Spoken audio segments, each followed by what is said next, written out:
지난 시간에 이어서 열왕기상을 계속 공부하도록 하겠습니다.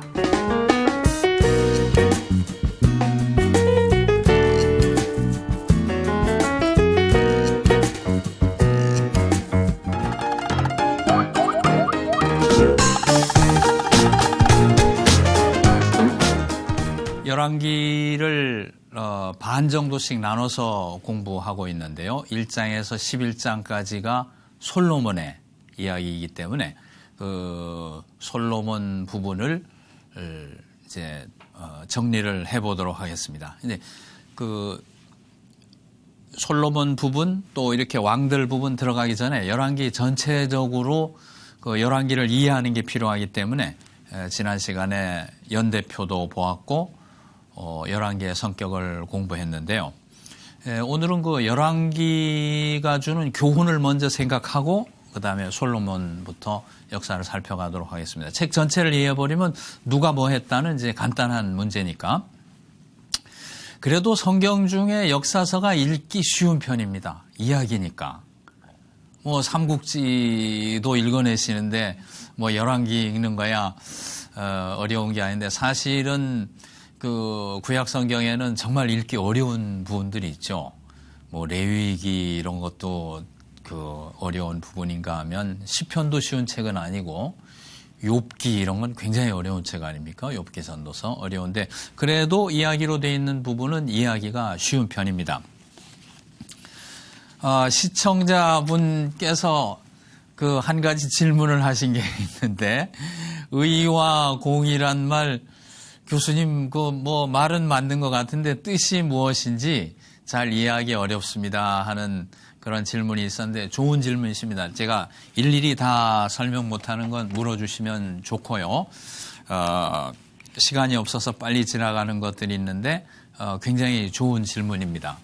인자란 말이 중요하고 그 다음에 의란 말이 중요하다. 체대 또는 처닥하가 중요하다. 이렇게 말씀을 드렸는데요. 이 단어도 처닥하라는 단어고 처닥하 라는 단어이고 요것은 이제 미시파트라는 단어인데요. 굉장히 많이 나온 단어입니다. 또 이렇게 짝으로 많이 나오는데 우리 번역은 의공이하니까 의미가 거의 비슷한 것처럼 보이는데 이건 번역이 잘 된 것 같아요. 의를 공적으로 적용하면 공의가 되는 거예요. 미시파트가 좀 그런 겁니다. 그러니까 요 의는 바른 거 그리고 이웃에 대한 사랑 이런 그 정신적인 가치 부분입니다. 조금 정신적인 가치 부분인데 미시파트는 그것을 사회에 적용한 거라고 보면 됩니다. 딱 떨어지는 건 아닌데 상당히 그렇습니다. 그래서 요 부분은 정신, 질 이런 거라면 요거는 사회적인 제도 또는 법률 이런 겁니다. 사회 제도, 법률, 재판 뭐 등등. 그래서 고아와 과부를 보호해야 된다. 사랑으로 하나님이 우리를 사랑하셨기 때문에 그 인자의 기초에서 약한 자를 보호해야 된다는 정신적인 기초는 처닥하죠. 그런데 재판할 때 부자의 뇌물을 받고 가난한 사람의 물건을 뺏어서 부자를 줘버린다든지 그렇게 하지 않는 거죠. 아합이 나봇의 포도원이 엄청 마음에 들었어요. 한번 마음에 들면은 또 내가 권력도 있겠다. 그 눈을 떼지 못하는 것입니다. 그래서 나봇이 하나님을 저주했다는 소문을 퍼뜨렸어요. 돈 주고 시정잡배들 불러다가 소문 내라고 했을 거 아니에요. 그러니까 이제 재판도 안 거치고 그냥 하나님 저주한 사람이다 쳐 죽였잖아요. 그냥 그 사회가. 그 사람 죽으니까 포도원 가져가 버리고. 그러니까 아합과 이세벨의 잘못은 단순히 우상숭배에 있는 게 아니고 우상숭배도 잘못이죠. 큰 잘못이죠. 그게 뿌리가 되죠. 그다음에 의와 공의를 전혀 실행할 능력이 없었던 거예요. 뭐가 바른 것인지. 그러면 의와 공의란 말은 이런 그 정신, 질 부분, 그리고 사회 제도 부분, 실천 부분이다 생각하면 이 두 단어가 짝을 이루어서 다니는 그 이유를 알 수 있을 것입니다. 그 다음에 그 질문에 대한 답으로 무슨 말이 필요하냐면, 그럼 의가 뭡니까? 근데 구약 성경에 의라는 말을 어디 정의해 놓은 데가 없어요. 그러니까 그냥 의하면은 사람들이 다 알아들을 걸로 생각했던 것 같아요. 자, 그러면 제일 쉽게 이해하는 의는 뭐냐면은 하나님 말씀에 순종하면 의가 되는 것입니다. 굉장히 간단한 거예요. 예, 하나님 말씀에 순종하라고 주신 언약의 말씀이 무엇이냐면 십계명이죠. 예, 구약적으로 말하면 십계명 또는 율법에 순종하는 것이 의가 되는 것입니다. 왜? 이 십계명 안에는 사람이 어떻게 살아야 될까 하는 가장 기본이 들어있으니까. 십계명 따라 사는 것이 일단 순종이 되고, 성경 말씀에 순종, 십계명에 순종하는 것이 되고, 예수님이 십계명을 하나님 사랑과 이웃 사랑으로 해설해 주셨습니다. 이 말씀을 내 삶 속에 실천하려고 노력하는 것이 의죠. 그러니까 어렵게 생각할 게 없어요. 이렇게 순종하는 것이 마태복음 6장 33절에 나오는 너희는 먼저 그의 나라와 그의 의를 구하라는 그 말씀대로 살아가는 것이 되는 것입니다. 그러니까 그 나라와 그의 의를 구하는 것은 이 하나님 말씀 또는 십계명에 대한 순종이고, 그 순종이 바로 의라, 이렇게 말할 수 있을 것입니다. 그리고 이것을 떠나서 또 한 가지 생각해야 될 것은, 물론 십계명이나 율법이나 하나님 말씀을 생각하면 살아가는 모든 순간순간 어떤 결정이 옳은 결정인지 판단이 되겠지만은, 꼭 하나님 말씀 어느 걸 적용시키지 않는다 하더라도 어떤 결정을 할 때 이게 옳은 것인지 나쁜 것인지 판단할 수 있는 힘이 인간에게 있는 것입니다. 양심. 하나님이 양심이라는 걸 주셨거든요. 양심에 의라는 코드를 심어 놓으셨어요. 그러니까 정의할 필요가 없는 거죠. 그러니까 이게 옳은지 그른지. 자, 나봇을 죽이고 포도원 빼앗는 거, 도적질하지 말지니라, 살인하지 말지니라, 십계명에 저촉되죠. 근데 그걸 적용 안 해도 저 사람 걸 뺏는 게 옳은지 그른지 알 수 있잖아요. 양심도 다 버리고 행동한 거야, 아합이. 그 권력이라든가 탐욕에 눈이 어두워진 거죠. 나단이 다윗에게 가서 부자가 양 한 마리밖에 없는 사람의 양을 뺏어가지고 친구를 대접했는데 어떻게 생각하십니다 하니까 다윗이 대답하기를 십계명 중에 그것은 도적질하지 말라. 도고 탐은 십계명. 몇 번째 계명에 저촉되니까 틀렸네 한 게 아니고, 그런 나쁜 녀석이 있냐, 그 녀석은 혼내주고 내배아가 봐요. 양심이 바로 아는 거죠. 예, 그래서 의라는 건 너무 어렵게 생각할 거 없고, 하나님이 우리 양심에 심어주신 바르고 그런 절대 도덕 기준이 있는 것입니다. 절대 도덕 기준이. 어떤 학자들은 구약의 의는 이런 절대적인 도덕 기준이 아니고 관계 개념이다, 이렇게 약화시키려는 경향이 있는데, 저는 포스트 모던 경향인 것 같아서 싫어해요, 그런 말을. 물론 하나님과 바른 관계를 갖는 것도 의인 건 사실인데 기본적으로 절대 도덕 기준을 우리 마음에 심어 놓으셨죠. 예. 그래서 이런 내용이 의를 행하는 것이고, 통치자가 되면 이런 내용을 사회적으로 실천하는 거죠. 약자를 보호하고 그럴 땐 탐욕에 휩쓸리지 않고. 그러면 그것은 이제 통치자의 이상이 되는 거고. 네. 그러한 그 내용을 참고하시면 이제 중요한 구약 성경에 중요하고 또 열왕기에 중요한 이 의 개념을 이해하실 수 있겠습니다. 자, 이번에는 열왕기의 교훈을 살펴보겠는데요. 그러니까 이렇게 살펴보는 것은 열왕기를 전체적으로 이해하는 마지막 단계인데, 열왕기의 교훈은 크게 한 두 가지만 생각하려고 합니다. 교리적 교훈, 교리적 교훈 적당한 이름이 붙일 만한 게 없어서 이렇게 붙였는데, 교리적 교훈, 그 다음에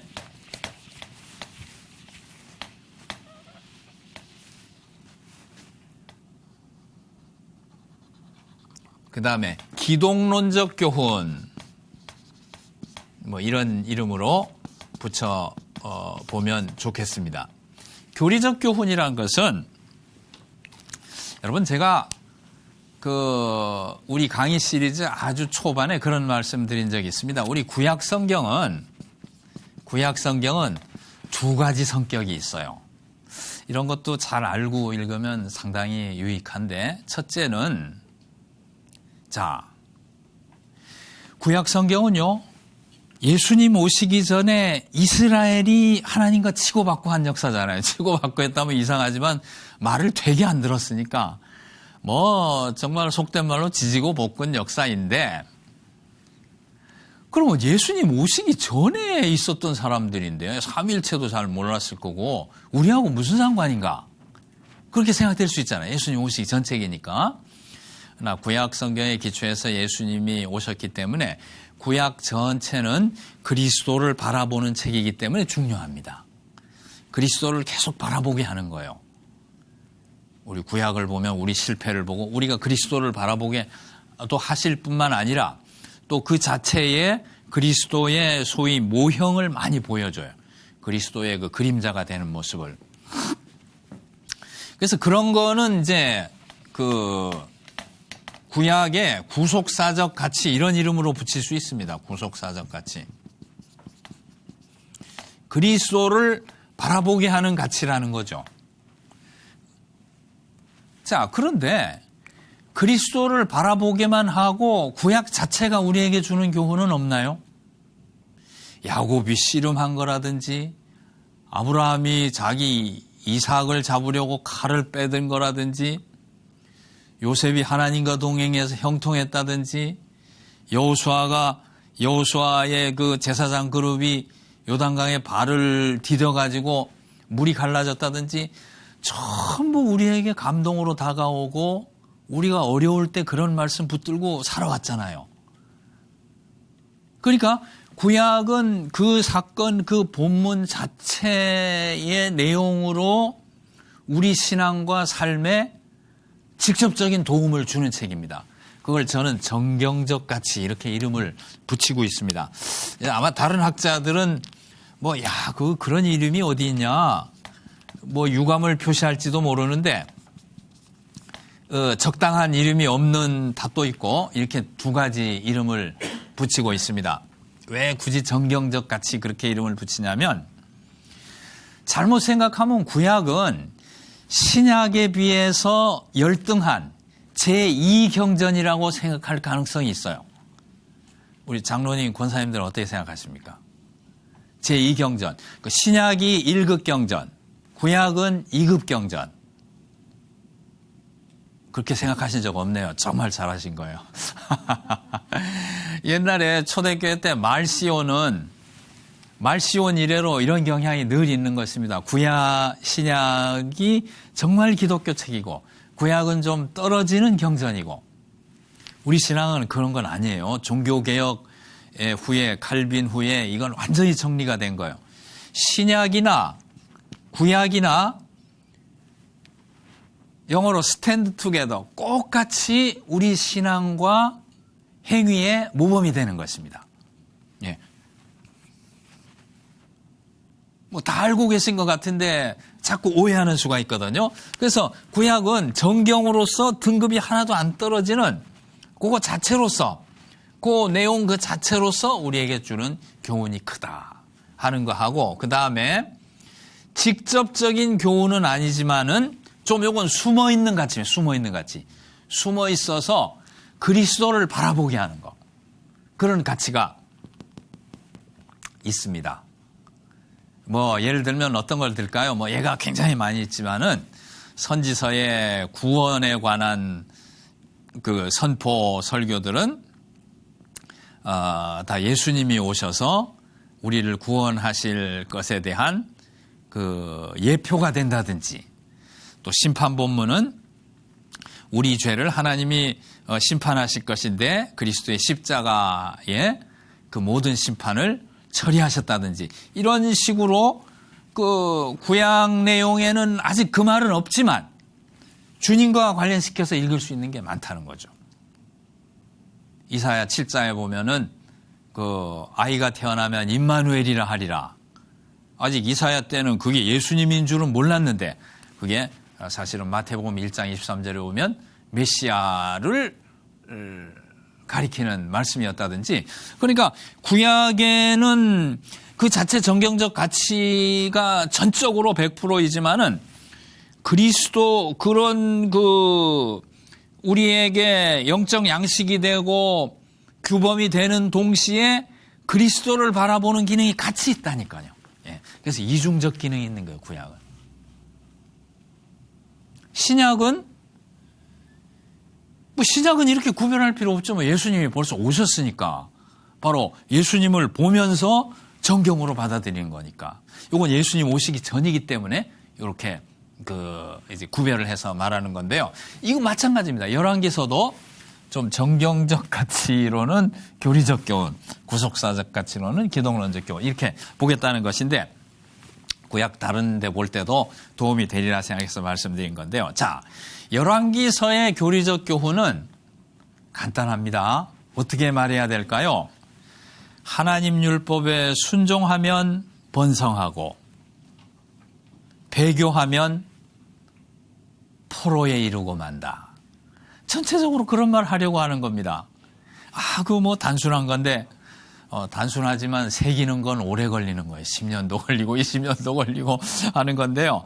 자, 율법에 순종한다는 건 무슨 말씀입니까?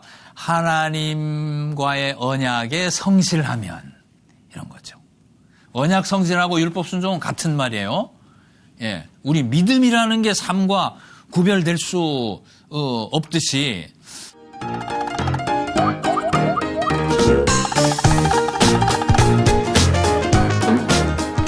오늘 아침에 저희 학교 채플에서 우리 교회학 교수님이 설교하시는데, 순종이란, 우리 한국교회가 다급해진 겁니다. 뭐 아주 적극적인 표현을 쓰시더라고요. 순종이란 신앙인에게 필연적으로 따르는 필수적인 요소다. 필 막 침이 튀기시더라고. 필 2번씩 하면서. 필연적으로란 말은 뭔가요? 믿고 삶은 안 따라. 그거면 정말 기독교 신앙이 아닌지 모르죠. 필수적이란 건 뭡니까? 구원받아 천국 가는 사람은 삶이 필수 요소라는 거죠. 자, 그래서 순종이란 말, 율법 이런 말 나오면은 짐 된다 이렇게 생각할 게 아니고, 바로 믿음의 다이내믹입니다. 믿음 가진 사람은 바로 율법 순종에 대한 그 자발성이 생기는 것이고, 따라서 순종하게 되고. 자, 이 이야기가 나오면 자꾸 말이 길어지는데 많이 절제하고 조그만 말씀드리면요. 여러분, 이렇습니다. 자, 이 지구상에는 2종류 인간이 살아요. 자, 지구상에 사는 인간. 인류는 2종류인데, 그냥 인류가 있고, 또 이쪽에는 인류 버전 2.0이 있다고. 그냥 인류는 사람이에요. 근데 이 사람은 예수님 보혈로 거듭난 사람. 이 사람은 그냥 사람이 아니고 새 사람. 고린도후서 5장 10절에 뭐예요? 이전 것은 지나갔으니 보라색 그리스도 안에 있으면 새로운 피조물이라. 새 사람. 놀랍게도 우리 그리스도인들이 내가 새 사람이 되었다는 그 정체성에 대한 자각이 굉장히 약해요. 이 자각을 반드시 갖고 살아야 되는 것입니다. 그래서 저희 학교 이제 교회학 교수님 그 강의에서 제가 들은 건데, 이 예수를 믿는 새 언약, 물론 예레미야 33장을 해설한 건데요. 새 언약의 특징이 한 서너 가지가 된 네 가지를 말씀해 주셨는데, 뭐 완전성, 무슨 충족성, 자발성 이렇게 나가는데, 두 번째가 자발성인데요. 자발성을 어떻게 정의하시냐면은 내적 본질의 변화에 의한 자발적 순종. 이게 새 언약의 은총을 받은 사람의 특징이래요. 내적 본질의 변화에 의한 자발적 순종. 자, 예수 믿는 사람은 인류 2.0입니다. DNA가 다른 거예요, 이 사람하고. 그래서 내적 본질이 변했다니까요, 우리는. 믿거나 말거나가 아니에요. 이건 믿고 안 믿어지면 믿어지게 해주십시오. 새벽기도 나가서 뜨겁게 기도해야 됩니다. 주님 부활과 연합해서 우리는 부활의 능력을 가지고 살아간다고 합니다. 내가 사는 거 돌아보면 정말 째째하고 정말 졸렬하고 부끄럽고 숨기고 싶은 것들 뿐이죠. 그런데 믿음의 현실은 그런 부족함, 죄성이 있음에도 불구하고 인류 2.0, 내적 본질이 변했어요, 우리가. 변해서 그 변화에 의해서 자발적 순종을 하게 됐다니까. 제가 설교를 많이 다니지만요. 예수님이 병을 고쳐주셨습니다. 여러분 병도 고치실 줄 믿습니다. 하면 그냥 예배당 막 천장이 날아갈 정도로 아멘 하는데, 우리가 내적 본질이 변화됐습니다 하면 집에 가서 생각해 볼게요. 그런 표정 같아요. 그거 아니죠. 이거 병 고치는 것보다 훨씬 중요합니다. 본질적이고 근원적이고. 물론 병도 고쳐주시죠. 우리 마음의 상처, 어려운 거 기도하면 해결해 주시죠. 우리 하나님 문제 해결하는데 전문가시잖아요. 전문가신데 이미 문제가 해결되도록 근원적으로 바꿔놓으셨어요. 자발성. 이걸 기억하고 있어야 됩니다. 그래서 여기 율법에 순종하면 하는 말이 부담될까 봐 높아심에 자꾸 이 배경 설명을 드리는 건데, 어쨌든 구약 성경은 그렇게 바꾸어 주신 하나님의 백성에게 명령하는데, 제발 언약에 성실하고 율법에 순종해서 번영하는 국가를 가도록 하라. 불성실해서 멸망하고 포로에 이르지 마라. 이거를 각 왕의 역사마다, 북왕국은 북왕국대로, 남왕국은 남왕국대로, 또 전체 그 열왕기 전체를 통해 가지고 이걸 가르쳐주고 계신 것입니다. 자, 그런데 이 원리가 어디에 나오냐면 신명기에 나옵니다. 그러니까 구약의 역사를 신명기 역사라고 부르는 이유가 거기 있습니다. 신명기 27장 30장에 보면은 하나님의 법을 순종하면 축복받고 행복하고, 순종치 아니하면, 준행치 아니하면 심판과 패망에 이르게 된다. 얼마나 많이 말을 해놨는지 모릅니다. 그 기초에 이것이 말하자면 이스라엘 역사를 해석하는 원리죠. 그 역사에 기초해서 이스라엘의 역사를 선지자들이 해석한 것이 열왕기입니다. 자, 그러니까 열왕기는 이렇게 생각할 수 있습니다. 여러분, 우리 한국인들의 역사 의식을 바로 갖게 하기 위해서 국사 교육을 시키죠.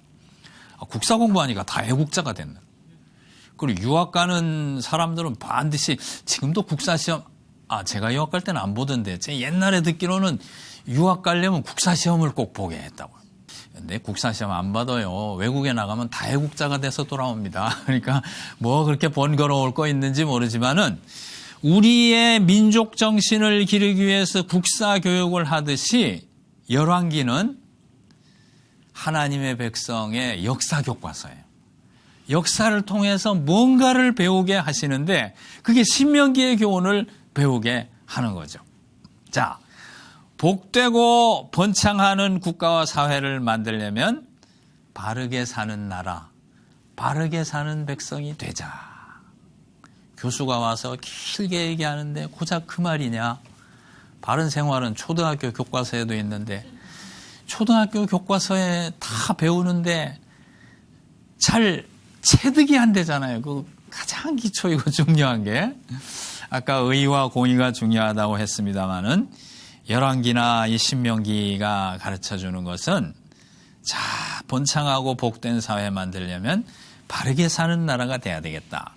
우리가 참 하나님 믿고 이렇게 놀라운 복을 받았는데 문제는 지금부터가 중요한 것 같아요. 정말로 바르게 사는 나라, 바르게 사는 백성이 되도록 우리 그리스도인들이 열심히 기도하고 내 삶의 현장, 자녀들을 가르치고 주일학교를 가르치고 삶의 현장에서 실천하고 이 정신과 가치를 세우는 게 굉장히 중요한 때가 됐습니다. 그래서 어떤 목사님 말씀처럼 잘 살아보세, 이제 그 말 그만하고 바로 살아보세, 이렇게 그 모토를 바꾸자. 좀 못 살아도 좋다, 바로 살아보자. 이렇게 그런 노력을 해나갈 때 정말 잘 살게 되는 거예요. 구약이 가르치면. 어떤 분이 이런 말을 했습니다. 로버트 버런이라는 사람인데요. 인생의 목적은 목적이 있는 인생이다. 말이 좀 어렵나요? 인생의 목적은 영어로 어떻게 되어 있냐면 The purpose of life is the life of purpose. 이런 말을 했더라고요. 제가 어디서 봤습니다. 의미심장해서 인생의 목적은 목적이 있는 인생을 사는 것이다. 그러니까 참된 삶이라는 것은 목적이 있는 삶이라야 된다는 거죠. 가치가 있고 목적이 있는. 가치가 뭔데요? 재화, 지위, 명예.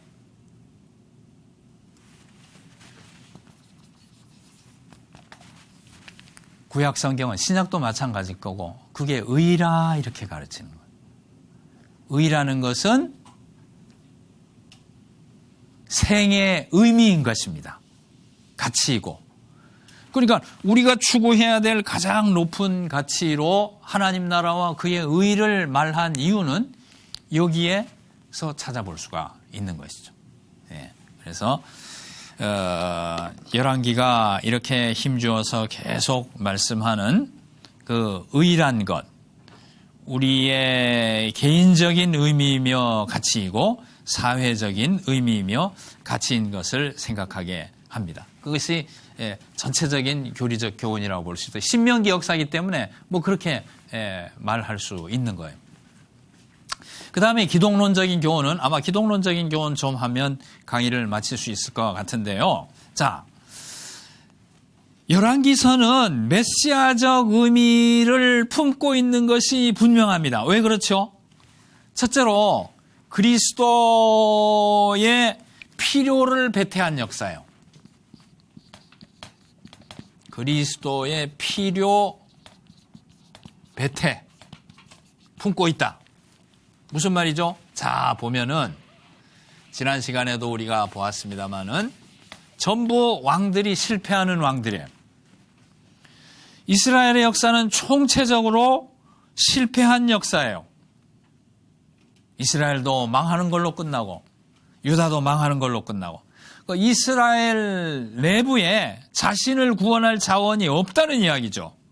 그러니까 역사 자체가 메시아의 필요를 웅변하는 역사입니다. 메시아를 바라보게. 피로를 배태하고, 그리고 그리스도 자신을 배태했어요. 어떻게 해서 그렇죠?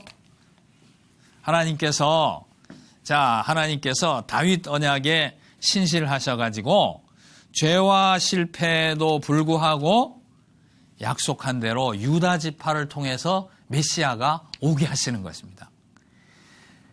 북왕국은 얼마나 인류 역사가 악몽일 수 있는가를 보여주지만 그럼에도 불구하고 남왕국은 다윗의 자손이 끊이지 않고 이어져. 오히려 그게 기적이죠. 그리고는 그 유다 지파 남은 자에서 그리스도가 오게 하시는데, 우리 그 왕들의 연대에서 보면 여호야긴이라는 사람이 있었으면 시드기야 바로 전에 여호야긴이 여호고니야 또는 여고냐라고 불리는데, 마태복음 1장 11절 이후에 보면은 여호야긴 자손으로 예수님이 왔다 이렇게 말하고 있어요. 그러니까 남왕국 유다의 역사는 그리스도를 낳는 역사예요. 그러니까 열왕기서 전체가 이런 그리스도의 필요와 그리스도 자신을 이렇게 역사에 보내는 그러한 기능을 하고 있고, 세 번째 한 가지 더 생각할 것은요, 솔로몬의 영화. 솔로몬의 영광. 솔로몬의 영광이 엄청나게 표현되고 있습니다. 그런데 이 솔로몬의 영광이 엄청나게 위대하고 장엄하고 아름답다고 열왕기상 3장에서 10장 보면은 솔로몬의 아름다움에 대해서 얼마나 많이 말하는지 모릅니다. 책 22장 되는데 그 중에서 8장이 솔로몬이 얻은 부, 솔로몬의 정치력, 솔로몬이 이방 주변 나라에 얻은 이런 영광, 이런 것들을 입이 닳도록 극찬하고 있어요. 솔로몬의 영광을 나타내는데, 근데 이렇게 하는 것은 나중에 그리스도의 영광이 얼마나 찬란한가 하는 것을 말하려고 복선을 까는 거라.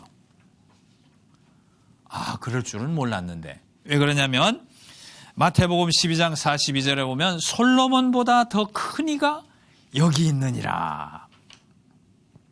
솔로몬은 그리스도를 보여주는 그림자이고요, 솔로몬 왕국은 다함이 없는 하나님 나라를 미리 보여주는 그림자입니다.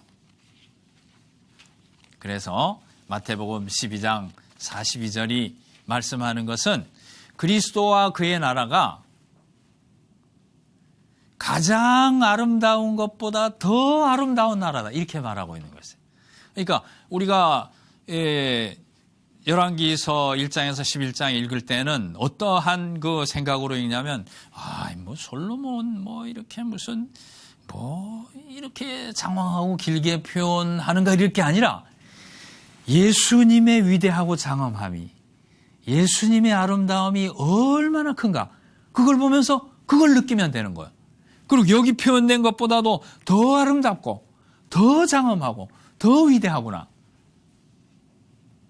그래서 주님을 읽을 수 있으면은 열왕기 상을 이런 교리적 교훈도 얻지만은 정말로 100% 이해를 하는 것이 되는 것이죠. 어떻습니까? 나는 예수님 십자가 예수님 죽으시고 돌아가셨대. 그냥 교리 하나만 아는 거로는 우리 인간의 이 이성으로는 하나님을 다 알기가 어렵다고 생각했는지 모르죠. 그래서 이 솔로몬의 영광을 통해서 예수님의 아름다움을 표현해 주므로 예수님을 인격적으로 더 사랑하도록 이렇게 만들어주시는 장치라고 생각합니다. 열왕기의 솔로몬의 영화를 보며 우리는 더욱 아름다운 그리스도를 사랑하고 찬양할 수 있고 그래야 될 줄 생각합니다. 열왕기가 있기 때문에 예수님 좀 더 사랑할 수 있게 되면 굉장히 좋은 거겠네요. 어떤 때는 구약이요, 신약에 대한 주석일 때가 있어요. 신약만으로는 잘 이해 안 되는 게 구약을 보면 풍성하고 하나님의 은혜에 대해서 더 잘 알고 그분의 인격에 대해서 깊이 느끼게 해주는 그런 수가 구약에는 많이 있는 것입니다. 구약 성경 많이 사랑하고 열왕기를 통해서 예수님을 더 사랑하는 우리가 될 수 있길 바랍니다. 다음 시간에 다시 뵙겠습니다.